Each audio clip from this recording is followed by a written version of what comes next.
நாம இன்னைக்கு பார்க்க போறோம். வாங்க, பெரம்பலூர் கோயிலோட அந்த அதிசய உலகத்துக்குள்ள நாமளும் போய் பார்க்கலாம்.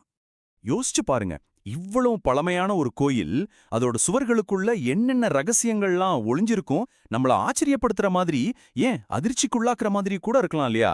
இந்த கேள்விதான் நம்ம பயணத்தோட ஆரம்பம். சரி, முதல்ல இந்த கோயில் எங்க இருக்கு? இது ஏன் வெறும் ஒரு சாமி கும்பிடுற இடமா மட்டும் இல்லாம ஒரு மர்மமான அடையாளமா மாறுச்சு? அத பத்தி முதல்ல பார்க்கலாம். நம்ம தமிழ்நாட்டோட மைய பகுதின்னு சொல்லலாம். பெரம்பலூர்ல தான் இந்த கோயில் இருக்கு. சும்மா ஒரு கோயில்னு சொல்லிட முடியாதுங்க. காலத்தால அழிக்க முடியாத ஒரு வரலாற்று பெட்டக மாதிரி. எத்தனையோ தலைமுறை கதைகளை, எண்ண முடியாத அற்புதங்களை எல்லாம் தனக்குள்ள வச்சிருக்கு. ஆனா இது வெறும் கோயில் மட்டும் அல்ல. வர்ற பக்தர்கள்லாம் இத சக்தியின் மையம்னு சொல்றாங்க. அப்படின்னா என்ன தெரியுமா? பிரபஞ்சத்தோட மொத்த ஆன்மீக ஆற்றலும் குவியிற ஒரு இடம்னு அர்த்தம். கேட்கவே ஆச்சரியமா இருக்குல்ல? வாங்க, இத பத்தி இன்னும் கொஞ்சம் ஆழமா பார்க்கலாம். இந்த கோயிலோட ஒவ்வொரு கல்லும் ஒரு கதை சொல்லுன்னு சொல்லுவாங்க. அப்போ வாங்க, நாமளும் அந்த காலத்துக்குள்ள ஒரு பயணம் போயிட்டு வருவோம். எப்படி இதோட மர்மமான புகழ் இன்னைக்கு வரைக்கும் தலைமுறையா பேசப்படுதுன்னு தெரிஞ்சுக்கலாம். இந்த கோயிலோட வரலாறு பல நூற்றாண்டுகளுக்கு முன்னாடி போகுது. குறிப்பா நம்ம சோழர்கள் காலத்துல தான் அவங்களோட பிரம்மாண்டமான கட்டிடக்கலை பாணியில இது உருவாக்கப்பட்டிருக்கு. அன்னைக்கு ஆரம்பிச்சது இன்னைக்கு வரைக்கும் இது வெறும் கோயில் இல்ல, பழங்கால அறிவியல் அறிவியும் அசைக்க முடியாத நம்பிக்கையும் ஒன்னா காட்டுற ஒரு வாழும் உதாரணம். சும்மா கலைநயத்துக்காக செதுக்குனதுன்னு நினைச்சிடாதீங்க. இந்த கோயிலோட ஒவ்வொரு தூணும், ஒவ்வொரு சிற்பமும் அப்போ வாழ்ந்த நம்ம முன்னோர்களோட வானியல், கணிதம், இன்ஜினியரிங் அறிவுக்கு ஒரு மிகப்பெரிய சாட்சி. அவங்க அறிவோட உச்சத்தை நாம இதுல பார்க்க முடியுது. சரி, இப்ப வாங்க, நாம இந்த கோயிலோட இதய பகுதிக்கே போலாம். அங்கதான் அதோட கட்டிடக்கலையிலேயே சில ஆச்சரியமான மர்மங்கள் புதைஞ்சிருக்கு. அதையெல்லாம் நம்ம இப்போ ஒன்னொன்னா பார்க்கலாம். இதுல முதல் ரகசியம் என்னன்னா, கல்லுல செஞ்ச ஒரு விஞ்ஞான அதிசயம். இது வெறும் நம்பிக்கை சம்பந்தப்பட்ட விஷயம் கிடையாதுங்க. அறிவியலும் ஆன்மீகமும் ஒன்னு சேர்ற ஒரு பிரமிப்பான விஷயம் இது. யோசிச்சு பாருங்களேன், இத கட்டினவங்களுக்கு வானியல் பத்தி எவ்ளோ தெரிஞ்சிருந்திருக்கணும். வருஷத்துல சில குறிப்பிட்ட நாட்கள்ல மட்டும் சூரியனோட முதல் கதிர் வேற எங்கேயும் போகாம நேரா கருவறையில இருக்கிற மூலவர் சிலை மேல படுமா, ஒரு அபிஷேகம் பண்ற மாதிரி. இது ஏதோ தற்செயலா நடக்கிறது இல்ல, இது ஒரு வானியல் அதிசயம், கட்டிடக்கலை அதிசயம். ஓகே, இது அறிவியல் பூர்வமான ஒரு அதிசயம். இப்போ அறிவியலை தாண்டி மக்களோட நம்பிக்கையில வாழ்ந்துட்டு இருக்கிற ஒரு மர்மமான கதைக்கு போலாம்.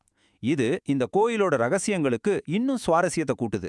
ஊர்ல இருக்கிறவங்க சொல்றத கேட்டா இந்த கோயிலுக்கு அடியில யாருக்குமே தெரியாத ரகசிய சுரங்க பாதைகள்லாம் இருக்காம். அந்த காலத்துல ராஜாக்களும் பெரிய பெரிய முனிவர்களும் இத பயன்படுத்தினதா சொல்றாங்க. ஆனா இது உண்மையா இல்லையாங்கிறது இன்னைக்கு வரைக்கும் ஒரு மர்மமாவே இருக்கு.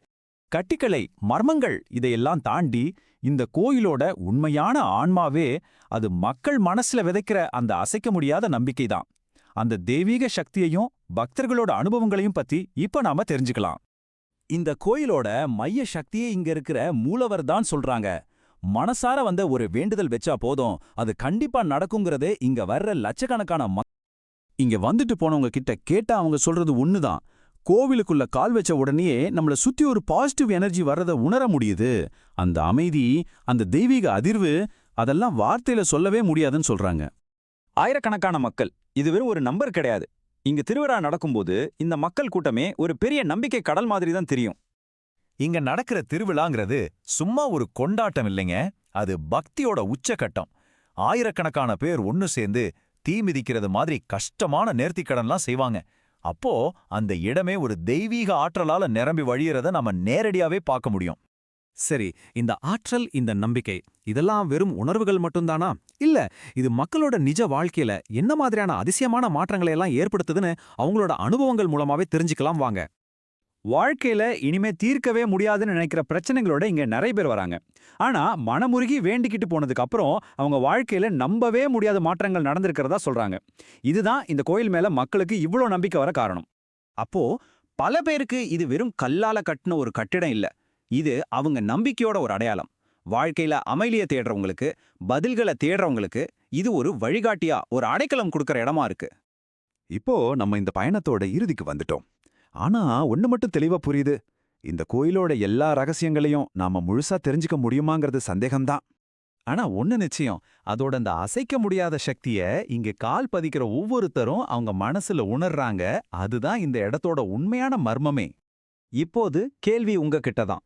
இந்த மர்மம், நம்பிக்கை, ஆற்றல் இது எல்லாம் கலந்த ஒரு அனுபவத்தை நீங்களும் நேர்ல வந்து உணர தயாரா? பெரம்பலூர் கோயில் அதோட ரகசியங்களோட உங்களுக்காகவும் காத்துட்டு இருக்கு.